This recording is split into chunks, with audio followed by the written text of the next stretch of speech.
I just finished a discussion, really a question and answer series with some Igbos and some African Americans in the app called Clubhouse. They needed to know about Omenana, and I did my best to answer their questions. There was this guy that his thoughts, his questions got me thinking. He wanted to know about the Osu, but he started by saying what he knew about it, what he learned about it.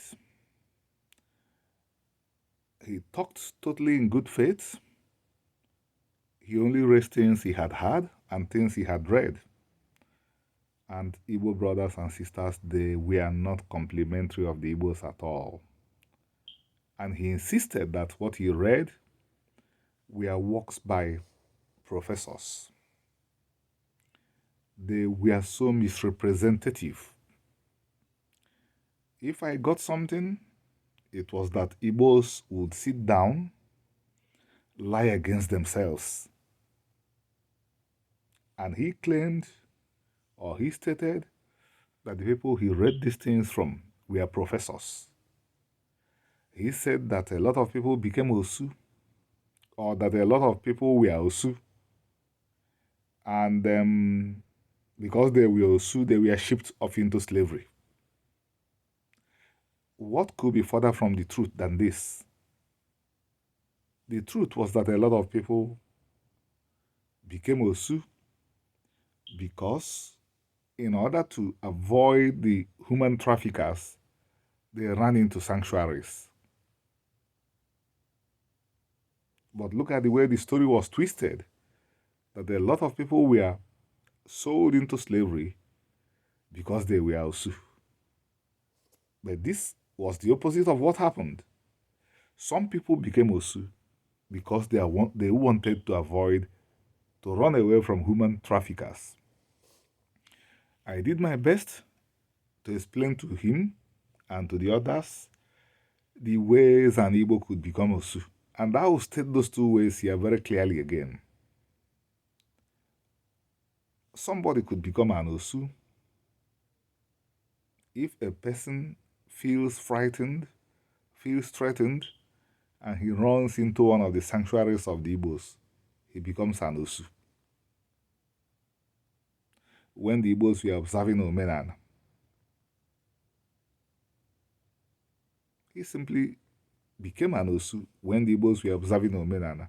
No Igbo could become an Osu today because presently, I don't know if there is still any life left in the sanctuaries. We are only trying to revive Omenana.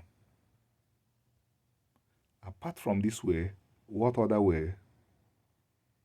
Apart from getting into the sanctuary to seek refuge, well, some people became Osu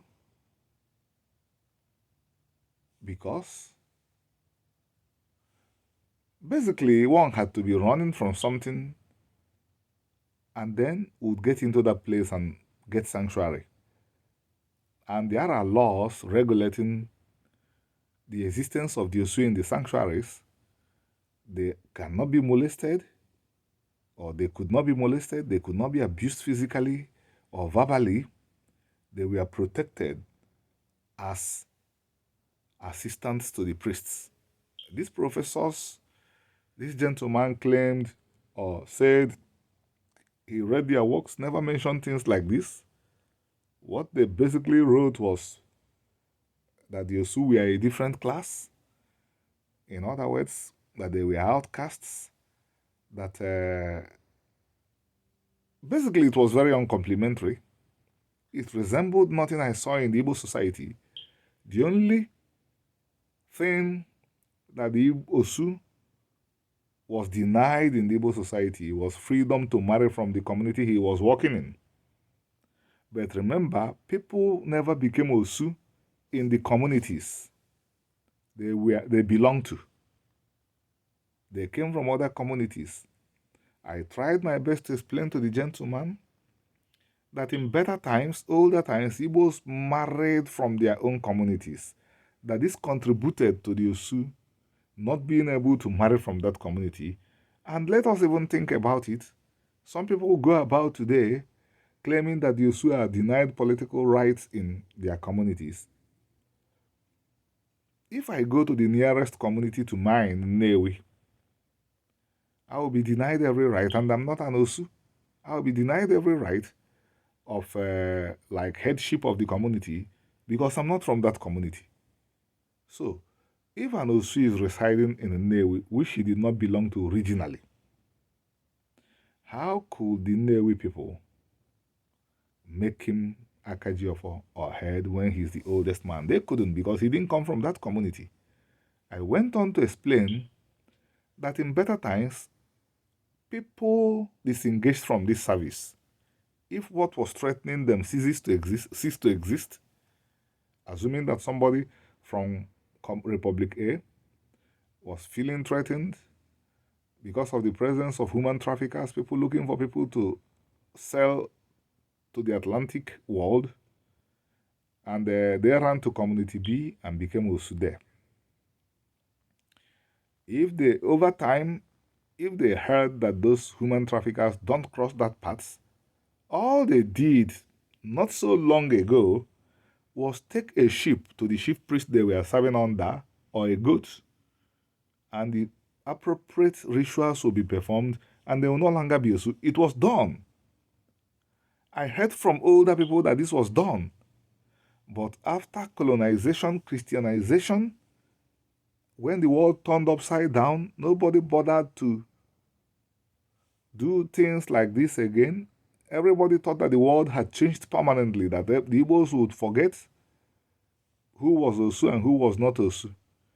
But apparently the people did not forget these things. So what they still remember now is that these two categories, the Osu Igbo and the non-Osu Igbo, don't marry, don't intermarry, and they have forgotten why they don't intermarry. They did not intermarry because they came from different communities. But that one is forgotten now, and because they see Igbos from almost everywhere almost intermarrying, even marrying foreigners, and not marrying, not freely intermarrying with Igbos who have Osu heritage, they term it discrimination. But they should be fully aware as well that unfortunately the Igbo hates everything identified or linked to his religion. And I think it's peculiar to religion. Last week we read about a Catholic father. 2 weeks ago we read about a Catholic father in the state called Anambra who said his daughter would not marry an Anglican from the same community. So you could see that what we find affecting the Osu also affects the Igbos belonging to two different sects of Christianity. And compounding this problem is that people in political positions, people in religious positions, don't want to study. They feel that you could wake up in the morning, call the press and say you have abolished or banned Osu. You cannot abolish something that doesn't exist. It's a state of the mind. There is no person in the Igbo society today that's an Osu. Because the religion that provided for the Osu, the Igbos have abandoned that religion. But what has not gone is the remembrance that some people were Osu and that they faced certain restrictions, like typically the restriction of not marrying from that community they were serving. That's what remains. But unfortunately, our people don't want to study. So they wake up in the morning and say, we have abolished Osu. But what they don't do is open the minds of the people that do this discrimination and abolish that memory from their minds. And some in academic institutions abroad, where you are required to write 10 papers, are too lazy. They don't do research. They just put down things and make them exotic enough, but they don't know that they are harming their own ethnic group. And the Igbos have harmed themselves enough. These things that they write, people read them and believe them. People don't know that these things don't match the reality. One last point my friend mentioned, the gentleman mentioned, was that Osu lived in the outskirts and said, for God's sake, this is not the reality. The Osu lived around the sanctuaries, and the sanctuaries are generally around the markets, the centers of the town. And then one of the final points he made was that an African American could feel that he's related to Igbos, but when he reads things like this, he wouldn't want to identify with people like this.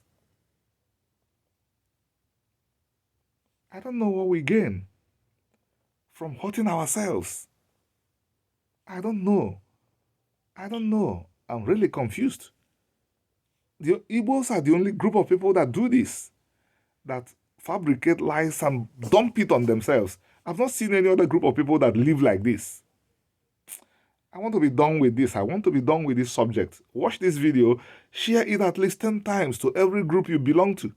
And Igbo people, stop hurting yourselves. You are making yourselves odious. People are hating you because of the horrible things you make up and claim that they are part of your traditions, and they are not part of your traditions. Thank you.